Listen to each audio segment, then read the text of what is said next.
새로운미래 이낙연 대표가 이준석 대표의 개혁신당과의 통합이 결렬됐다고 선언했습니다. 제3지대 통합 11일 만에 결별을 선포한 것인데요. 국회 취재기자 연결해 보겠습니다. 김수광 기자 전해주시죠.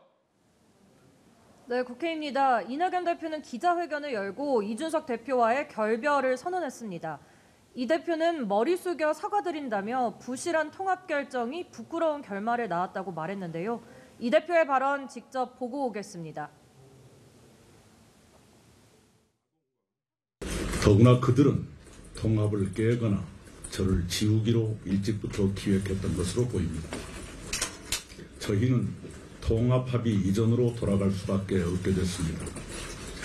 다시 새로운 미래로 돌아가겠습니다. 이낙연 대표는 새로운 미래를 재정비하고 선거 체제를 신속히 갖추겠다고 말했습니다. 그동안 각종 당내 현안을 놓고 이견을 좁히지 못한 채 신경전을 벌여온 이낙연 대표와 이준석 대표의 갈등은 어제 최고위원회에서 절정에 다다랐습니다. 이준석 대표가 총선 전권을 자신에게 위임하는 안건 표결을 강행하자 이낙연 대표가 측근인 김종민 최고위원과 회의장을 박차고 나온 건데요. 이준석 대표는 이낙연 대표의 기자회견 이후 긴급 기자회견을 열고 참담한 마음으로 국민에게 사과드린다는 입장을 내놨습니다. 저는 오늘 이 자리에 서서 누군가를 비판할 생각은 없습니다. 이제 일을 하겠습니다. 개혁신당은 양질의 정책과 분명한 메시지로 증명하겠습니다. 다만 이준석 대표는 이낙연 대표 측에서 주장하는 기획설엔 선을 그었습니다. 또 공관위원장 인선과 자신의 지역구 출마에 관해선 남은 세력 대표자들끼리 모여 오늘 중에 상의를 이어가겠다고 설명했습니다.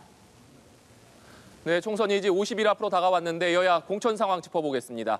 국민의힘은 지역구 재배치 논의가 한창이라면서요? 네, 국민의힘 공관위는 서울 강남 을에 공천을 신청했던 4선의 박진 의원에게 서울 서대문을 출마를 요청했고 박 의원은 이를 수용했습니다. 박 의원은 입장문을 통해 서울 수복을 위해 모든 기득권을 버리고 헌신하겠다고 밝혔는데요. 강남 을에 함께 공천을 신청했던 이원모 전 대통령실 인사비서관의 공천 지역은 아직 확정되지 않았지만 경기 용인갑 투입 등이 검토되는 것으로 알려졌습니다. 한편 민주당에선 현역 의원 하위평가 20% 명단이 개별 통보된 가운데 공천을 둘러싼 파열음이 점차 커지고 있습니다. 비명계 재선인 박용진 의원은 오늘 국회에서 기자회견을 열고 하위 10%에 속했다는 통보를 받았다며 재심을 신청하겠다고 밝혔습니다. 박 의원의 지역구 서울 강북을에는 정봉주 전 의원, 이승훈 변호사 등 친명계 후보들이 출마해 있습니다.